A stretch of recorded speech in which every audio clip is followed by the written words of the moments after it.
다지기라고 설명을 드렸는데요. 이 내용들은 우리가 충분히 공감할 수 있는 내용이니까 간단하게 살펴보고 챕터로 넘어가도록 하겠습니다. 논문을 쓰는 목적은 학술 논문 또는 졸업 논문이죠. 그런데 이제 어떤 조직에서는 성과 도출을 위해서도 논문을 쓰기도 하죠. 이런 논문들을 쓸 때 제일 중요한 부분이 통계 분석이라고 생각을 하실 거예요. 통계 분석을 명확하게 보여주려면 주제와 목적이 있어야 됩니다. 사실 이 부분이 제일 어렵다고 생각을 하셔야 되는 부분인데, 오히려 통계 분석이 제일 어렵다고 생각하시는 경우가 있어서, 통계 분석이라는 것 자체가 과거부터 현재까지 이어져 오는 논문에서 사용하는 그런 분석 방법론들은 분석을 어떻게 하느냐에 따라서 결과를 원하는 대로 움직일 수 있습니다. 통계적 유의성을 확인하기 위해서 인과학적 문항의 수준, 카테고리를 5개였는데 2개 또는 3개로 우리가 임의대로 카테고리를 다시 만들 수가 있죠. 또는 특정한 변수를 파생해서 파생된 변수를 가지고 분석을 할 수도 있죠. 그리고 나서 통계 분석을 진행을 하기 때문에 대부분의 결과가 여러분들이 원하시는 방향 쪽으로 흘러 들어올 수도 있습니다. 그런 부분들에 대해서 과연 내가 하는 작업들이 논문을 위한 것인지 또는 일반화를 정말로 할 수 있는 부분인지에 대해서 항상 고민을 하시고 접근을 하셨으면 좋겠습니다. 6페이지에 있는 내용은 논문 작성의 계획이라고 해서 4개월 정도를 기준으로 어떤 것들을 해 나가셔야 되는지를 간단하게 정리를 해드렸습니다. 이게 아주 정형화된 연구 방법의 절차라고 제가 이름을 붙여놨죠. 처음에 하는 것이 뭐죠? 빈도 분석 기술 통계를 합니다. 빈도 분석에는 인구학적 문항 특성에 대한 사례수, 집단의 N수를 보여주고 전체 대상자 중에 몇 %인지를 설명하게 되죠. 그게 하나의 표 형태로 나오게 됩니다. 성별, 연령, 기타 다른 직업의 형태 이런 것들처럼 하나의 표로 제시를 하죠. 타당도와 신뢰도 검사라는 걸 하게 되죠. 자, 이 부분에 있어서 이제 이과 계열에 계신 분과 문과 계열에 계신 분들의 방식이 조금 달리 되는데, 사실 신뢰도와 타당도는 문과 계열에 더 가깝죠.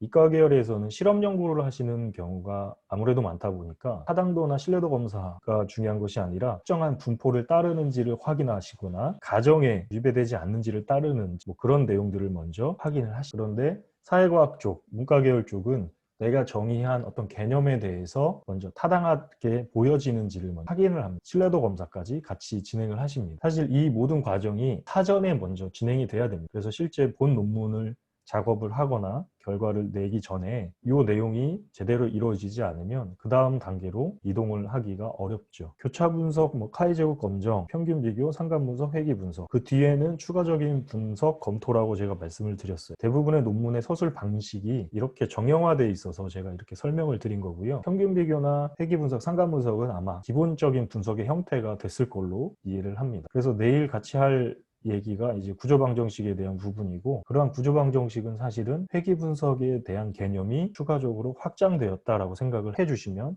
크게 다르지 않겠죠. 그래서 오늘은 될 수 있으면 회귀 분석까지 어느 정도 내용을 같이 말씀을 나누는 게 어떨까라는 생각을 하고 있습니다. 이 추가 분석 검토에서 간혹 가다가 군집 분석을 하시거나 다른 형태의 분석을 하시는 분들도 계신데, 군집 분석은 어떤 평균과 어떤 거리의 개념을 가지고 얘기하는 분석인데, 이 평균으로부터 거리가 가까운 것들을 한데 뭉쳐서 하나의 군집으로 하자 이런 얘기가 되겠죠. 이런 군집 분석을 해놓고 나서 해당하는 군집별로 아노바를 하거나 테스트를 하거나 이렇게 진행을 하신단 말이에요. 물론 P값은 없습니다. 군집 분석에 평균을 기준으로 거리에 대한 개념들이 다 나와 있어서 이미 상이한 집단이라고 분류가 된 겁니다. 그런데 분류가 된 상태에서 다시 T테스트나 아노바와 같은 집단별 평균 비교의 작업을 하시는 경우가 종종 있어서, 사실 제가 보는 관점에서는 왜 그걸 한 번 더 하실까? 물론 확실하게 하고 일반화의 개념에서 필요하다고 할 수 있지만 자명하게 결과가 제시돼 있음에도 불구하고 굳이 하지 않아도 되는 분석을 가끔 하시는 경우도 있습니다. 우리가 특정 사건이나 대상 또는 현상에 대해서 얻는 숫자, 음성, 그림, 요즘에는 데이터 형태가 아주 다양해지니까요. 그런 형태를 정보를 가지고 우리가 접근하는 방식이 통계라는 거죠. 이때 통계에 대한 아주 직관적인 그림을 제가 그려봤는데요. 이겁니다. 지금 이 밑에 모집단하고 표본집단이 있습니다. 모집단은 우리가 관심 있어 하는 특정한 집단을 얘기하는 거고요. 표본집단이 관심 있어 하는 집단이 아니고요. 표본은 모집단 중에서 일부를 추출한 거죠. 그러니까 우리가 관심 있어 하는 집단은 사실은 모집단이 되는 겁니다. 우리가 관심 있어 하는 어떤 특정한 집단 중에서 일부만 추출, 일부만 뽑아내는 거죠. 뽑아낸 집단은 이제 우리가 관심 있어 하는 집단에 대한 수정이 가능해야 됩니다. 있습니다. 그래서 똑같이 뽑아낼 때 모집단에 대한 정보를 명확하게 제시할 수 있으면 좋겠다. 두 가지 조건이 필요한데, 언바이어스, 편의, 치우침이 없어야 되고요. 데이터들이 어떠한 패턴이나 상황이 연출되지 않은 동일한 상태에서 데이터들이 뽑혀야 되고, 그 데이터들에 대한 추정값을 제시할 수 있어야 된다라는 부분이 필요합니다. 모집단과 표본 집단 사이의 관계성을 적절하게 이용을 하고 계시죠. 그런데 문제는 이 표본 집단을 뽑을 때 설문조사를 하는 경우에는, 또는 다른 어떤 실험 형태의 데이터에서는 조심스럽게 데이터를 뽑아야 되는 경우가 있습니다. 가능한 많은 데이터를 수집하라고 아마 지도 교수님들께서 말씀을 해주실 겁니다. 여러 가지 상황들에 대해서 충분히 대처할 수 있도록 접근하기 위해서. 표면적인 이유는 정규성 확보를 위해서 데이터들이 많으면 많을수록 좋다라고 하시겠지만, 명확하게는 해당하는 표본에 대한 내용들이 우리가 생각하는 것처럼 완전하게 일반화되기는 어려운 부분은 사실 현실적인 문제에서 있을 수 있잖아요. 이러한 통계에서 가장 중요한 것 중에 하나가 결과론적으로 특정한 분포입니다. 가장 대표적인 게 정규분포라고 얘기하는데, 정규분포를 정규를 떼죠. 그럼 어떤 분포가 됩니다. 이 분포를 한 번 더 올라가면 확률로 접근할 수 있는데, 확률은 여러 번 시도하는 거에 따라서 우리가 원하는 상황이 연출되는 횟수를 확인하는 거죠.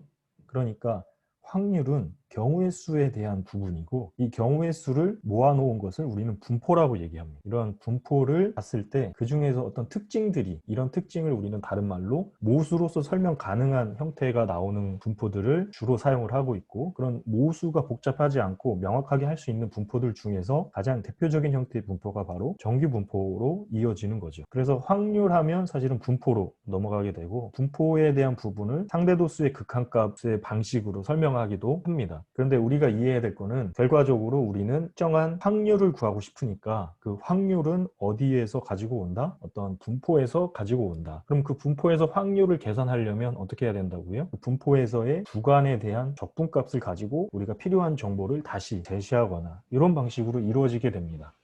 그래서 분포가 상당히 중요하고 아주 많이 널리 쓰이고 있는 겁니다. 가장 대표적인 게 정규분포고요.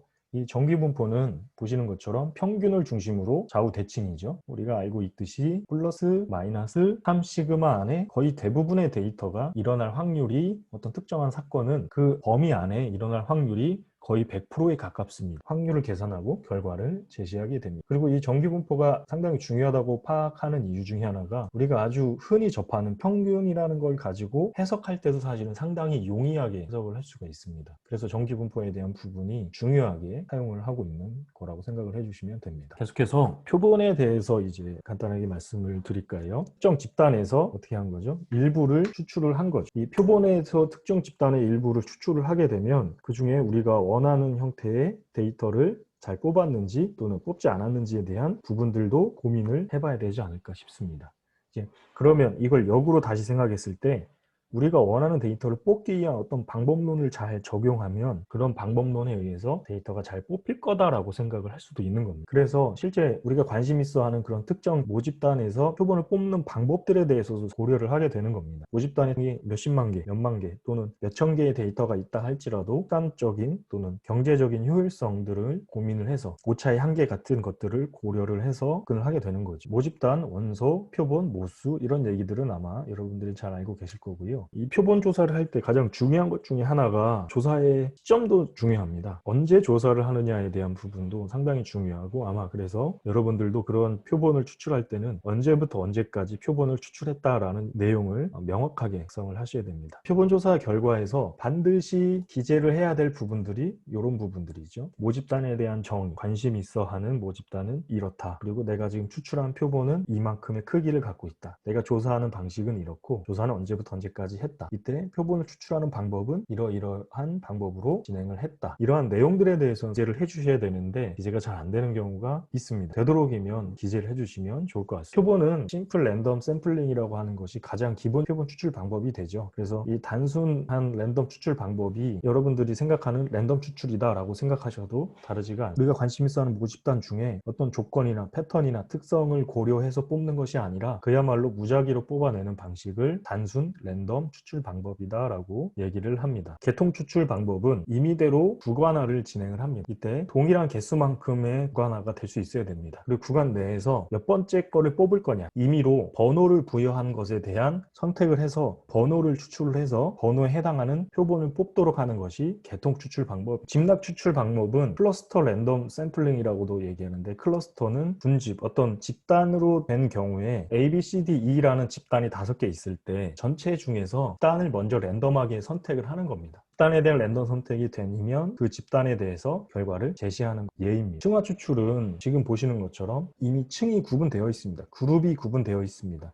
넓은 것부터 좁은 것까지 뭐 이런 식으로 층이 있다는 거죠. 층이. 그 층에 대한 비율을 가지고 비율에 따라서 인원을 뽑아내는 겁니다. 그래서 전체 예를 들어 서울 시내 분포가 이렇게 있다, 300개가 있다 라고 얘기하면 이 300개 중에 우리는 50개만 뽑을 거니까 그럼 그거에 대한 비율대로 뽑는 겁니다. 이때 100평 이상에 대해서도 5명을 뽑을 때는 당연히 그 100평 이상에서 단순 랜덤 추출 방법으로 뽑아내는 겁니다. 단순 랜덤 추출 방법이 모든 표본 추출 방법의 가장 기본이 되는 거고, 그걸 바탕으로 적용이 되는 겁니다. 그리고 하나의 표본 추출 방법을 사용하는 것이 아니라 층화와 계통 추출을 섞어서 사용하기도 하고, 층화와 군집 추출을, 집락 추출을 섞어서 사용하기도 합니다. 또는 층화 추출을 2단계로 적용해서 사용하기도 합니다. 단순하게 뽑아내는 것이 아니라 보통의 사회조사 영역에서는 그런 식으로 표본에 대한 추출 방법을 적용을 해서 제시를 하게 됩니다. 근데 우리는 사실 이런 부분에 있어서 어떤 걸 쓰겠다, 저런 걸 쓰겠다라고 명확하게 하진 않고요. 임의 추출, 내 마음대로 내가 가능한 영역에서 뽑아내겠다라고 접근하시는 경우가 아주 많습니다. 그래서 어떤 방법을 썼다라고 딱 꼬집어서 얘기하기가 사실은 어렵죠. 표본의 개수를 계산해주는 도구들이 있습니다. 그 도구들을 바탕으로 나는 t-테스트를 할 건데, 아노바를 할 건데, 리그레션을 할 건데, 효과 크기는 이만큼 주고 나는 몇 개를 뽑아야 되느냐라는 것들을 계산해서 제시하는 경우도 있습니다. 보통 이제 G파워라는 프로그램을 이용해서 쓰시기도 하고요. 그런 것들이 명확하게는 사실 문제가 되지는 않는데, 다만 한 가지 랜덤하게 추출되었느냐에 대한 부분에 대해서는 자유롭지 못하다라는 겁니다.